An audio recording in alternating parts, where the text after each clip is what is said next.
There was once an old king.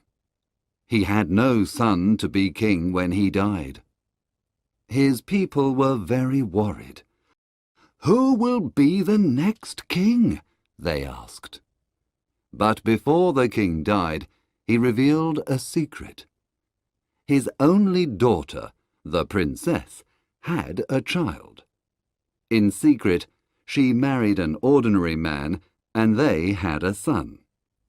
Some people said her husband was an artist, and some people said he was a musician. But his identity was a mystery, and nobody knew about their secret son.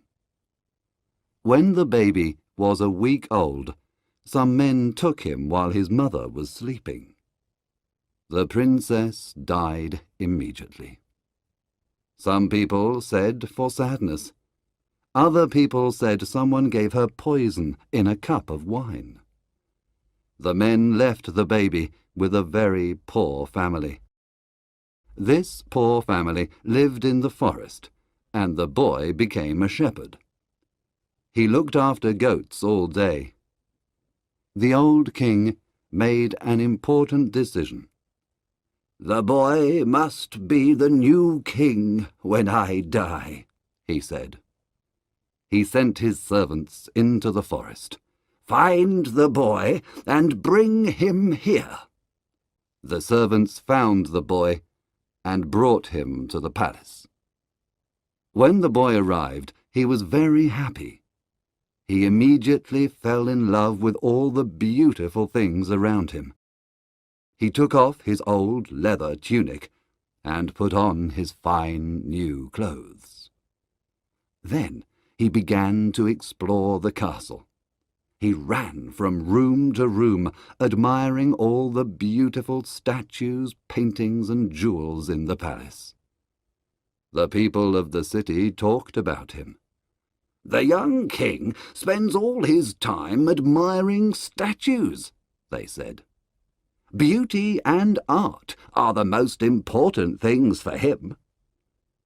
In fact, the young king was so fascinated with beautiful objects that he wanted more of them. He sent merchants to India to buy ivory and jade. He sent men to Persia for silk carpets, and others to find amber in the north. He sent servants to look for green turquoise in the magic tombs of the Egyptian kings. The young king thought about all these things, but most of all, he thought about his coronation robe. He was 16, and it was his coronation day the next day. He was very happy because he had a beautiful coronation robe of gold, a crown of rubies, and a scepter of pearls. He ordered men to work night and day to prepare his coronation robes. "Search the whole world for the biggest rubies for my crown and the most beautiful pearl for my scepter," he said. The young king was in his beautiful bedroom, and he was thinking about his coronation robes. It was night-time, and he looked around him. The room was full of silver and gold and beautiful colours. Through the window he could smell the perfume of jasmine. He could hear a nightingale singing, and he could see the moon shining. Servants arrived and put flower petals on his pillow. He was very happy. Tomorrow was his coronation day.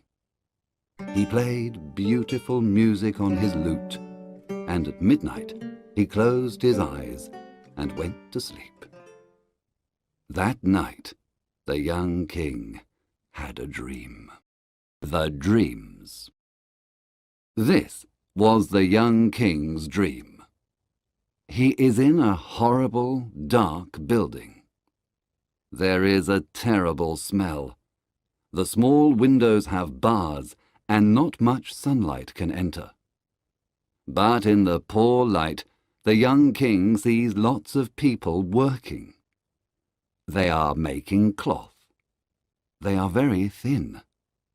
Their faces are hungry, and their hands tremble because they are tired. Pale, ill children sit in the dark corners of the room. The young king watches them. A man speaks to him angrily and asks, "Why are you watching me? Are you my master's spy?" Who is your master? asks the young king. "A man like me, but I have poor clothes, and I am very hungry. He wears beautiful clothes and is very rich. We work for him all day. We make wine, and he drinks it. We work on the land, but he eats the food. We are his slaves." But this is a free land, says the young king. You are no man's slave. "In war, weak men are the slaves of strong men. In peace, poor men are the slaves of rich men." Are you all slaves? "Yes, the women and the children, the old and the young." Suddenly, the young king sees the cloth on the machine. It is gold. The young king is terrified. You are making some very beautiful gold cloth. What is it? "It is for the coronation robe of the young king," the man replies. When the young king heard this, he screamed and woke up. But then he saw the yellow moon at the window and soon slept again. He had another dream. This was his second dream. He is on a long boat. The sun is very hot, and 100 slaves are rowing the boat and working. The master of the boat is giving orders. He is black like ebony and has a red silk turban on his head. In his ears he has big silver earrings. Someone is the slaves while they work. Finally, the boat arrives in a small bay, and the master throws the anchor and a long rope ladder into the sea. Some men take the youngest slave. They tie a heavy stone to him and throw him into the sea. The young slave disappears into the water, but returns to the boat many times. Every time he returns, he has a beautiful pearl in his hand. The master of the ship looks at the pearls and puts them into a little green bag. The young slave returns to the boat for the last time. He is very pale and tired. In his hand, he has a very beautiful pearl. The pearl is round and white like the moon. But the young slave's ears and nose are full of blood. He falls and dies. The master of the boat laughs. He takes the pearl from the young slave's hand, and the other slaves throw his dead body into the sea. "This pearl is for the scepter of the young king," he says. When the young king heard this, he screamed and woke up. But he saw the stars at the window and soon slept again. This was his third and last dream. He is in a tropical forest. It is full of strange fruit and beautiful poisonous flowers. There are snakes in the grass, parrots in the trees, and monkeys and peacocks all around. The young king sees lots of men working in a dry river. They are digging the ground and cutting big rocks and stones. Death and Avarice are in a dark cavern. They are also watching the men. Death says to Avarice, "Give me 1/3 of your men." But Avarice refuses. "No, they are my servants," she says. Death is very angry when he hears this. He sends malaria to kill 1/3 of the men. What have you got in your hand? Death asks. 3 grains of corn. But why are you interested? She asks.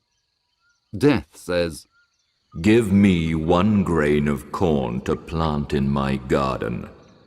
but Avarice replies, No, it is my corn. and she hides the corn in her pocket. Again, Death is very angry when he hears this and calls Fever. Fever comes in a red robe like fire. He touches 1/3 of the men and kills them. Now give me a grain of corn for my garden, says Death. No, never. Replies Avarice. Death is extremely angry and calls Plague. Plague arrives from the sky, flying like a bird, and kills the rest of the men. Avarice screams and runs into the forest. Death takes his red horse and rides away, fast like the wind. And then dragons and terrible monsters come out of the rivers and the valleys. The young king cries and says, Who were those men? What were they doing? They were looking for rubies for a king's crown, replies a voice behind him. The young king turns and sees a man in white. This man has a mirror in his hand. Which king? He asks. Look in this mirror and you will see the king, replies the man in white. He sees his face in the mirror, screams, and wakes up. He sees the sun shining at his window. It is his coronation day. The coronation. A servant arrived with the coronation clothes. They were extremely beautiful, but the young king remembered his dreams. Take these clothes away. I don't want to wear them, he said. Is this a joke, Your Majesty? Asked the servant. But the young king told him about his dreams. In my robe, there is sadness and pain. In the rubies, there is blood. And in the pearl, there is death, he said. The servant replied, Please forget your dreams. Put on the robe and the crown. The people will not recognize a king without a crown and a scepter. But the young king put on his old tunic from the forest and took his shepherd's staff. I arrived in the palace with these clothes, and I will leave the palace with these clothes, he said. Now I am ready for my coronation. A servant asked him, Where is your crown? And he took a briar of thorns from his balcony. This will be my crown, he replied. The young king rode his horse to the cathedral. The people laughed when they saw him. This is not the king, but the king's servant, they said. He explained his dreams, but one man was angry and said, Do you not know that rich people give poor people work? It is difficult to work for a hard master, but it is more difficult to work for no master. Please return to the palace and put on your coronation robes. The rich and the poor are brothers, he replied. But the people laughed again. He arrived at the great door of the cathedral, but the soldiers stopped him. What do you want? Only the king can enter by this door, I am the king, he replied. The bishop saw him and asked, Where is your crown? Where is your scepter? The young king told the bishop of his dreams, but the bishop answered, Listen to me. I am an old man. There are many bad things in the world, but you cannot change them all. There are thieves and pirates and beggars, but you can't make these things disappear. They are too much for one person. Go back to the palace and put on your coronation clothes." But the young king passed the bishop and entered the cathedral. He went to the altar and looked at the image of Christ. He saw the light of the candles and the smoke of the incense. Suddenly, a crowd of people ran into the cathedral. They had swords and were very angry. "Where is this king dressed in beggar's clothes?" they cried. "We must kill him, because a beggar cannot rule us. He will be bad for our country." But the young king prayed silently in front of the altar. Then he turned and looked at the people sadly. At that moment, a ray of sun shone into the cathedral. It illuminated the young king at the altar. The sun made a beautiful robe around him. Red roses grew on his dry crown of thorns, and white lilies grew on his staff. The roses were redder than rubies, and the lilies were whiter than pearls. Music started to play and voices started to sing. The glory of God filled the cathedral. The people knelt down. "He is crowned by someone greater than me," the bishop said, and he knelt in front of the young king. The boy came from the altar and passed the people. But they didn't have the courage to look at his face because it was the face of an angel.